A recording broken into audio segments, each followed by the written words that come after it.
Boxing update, umiinit ngayon ang pangalan ni Raymond Ford matapos niyang ihayag sa social media na gusto niyang makalaban si Mark Magsayo. Ibig sabihin, direkta niyang tinatawag ngayon si Mark Magsayo para sa posibleng laban sa Super Featherweight Division o 130 pounds. Para sa kalaman ng lahat mga boss, si Raymond Ford ay kasalukuyang promoted ni Eddie Hearn sa ilalim ng Matchroom Boxing. Simula nang mag-pro siya, bahagi na siya ng Matchroom roster at madalas lumalaban sa mga DAZN cards. Matapos ang kanyang pagkatalo kay Nick Ball sa Riyadh, kinumpirma mismo ni Eddie Hearn na ilipat na si Ford sa 130 pounds division o super featherweight, kung saan posibleng ang makalaban niya ngayon si Mark Magsayo. Bukod dito, regular ding lumalabas si Ford sa mga malalaking international cards na suportado ng Riyadh season at ni Turki Al-Arshik. May kartada ito na 18 wins, 8 KOs, may isang talo. Ngayon ang malaking tanong, papayag ba si Mark Magsayo sa hamon ni Raymond Ford?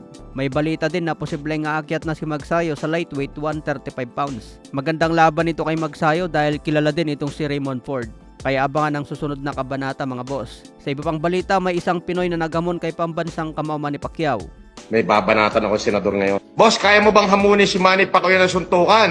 Sabihin mo sa kanya, siya maghamon, darating ako. Wala ka mong gloves ha, kamakamao. Lakas din talaga ng trip na itong si FLM mga boss no? Baka job pa lang ni Manny Pacquiao, knock-out na to Sa ibang banda, matapos balikan ni Shakur Stevenson ang kanyang laban kay Lopez, muling pinagmalaki na siya raw ang pinakamagaling.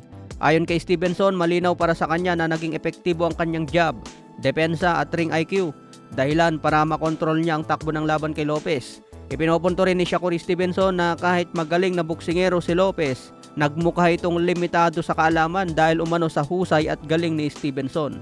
Agree ba kayo kay Stevenson mga boss? Samantala, nagpost naman ang ating kaibigan na si Pinoy Boxing Prodigy.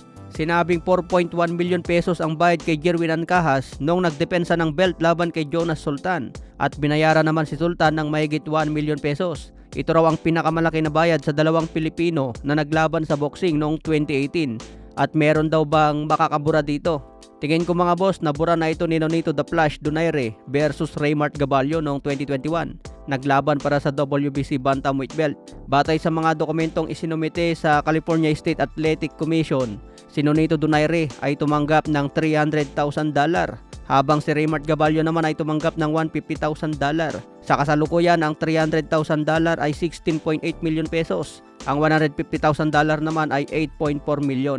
Kaya ang sagot dyan, yes, may nakabura na mga boss. Pero mas malaki pa sana ang laban ni Donaire versus Casimero kung natuloy. Baka ito na ang pinakamalaking bayad sa dalawang Pilipinong naglaban. Okay mga boss, hanggang sa muli nating updates.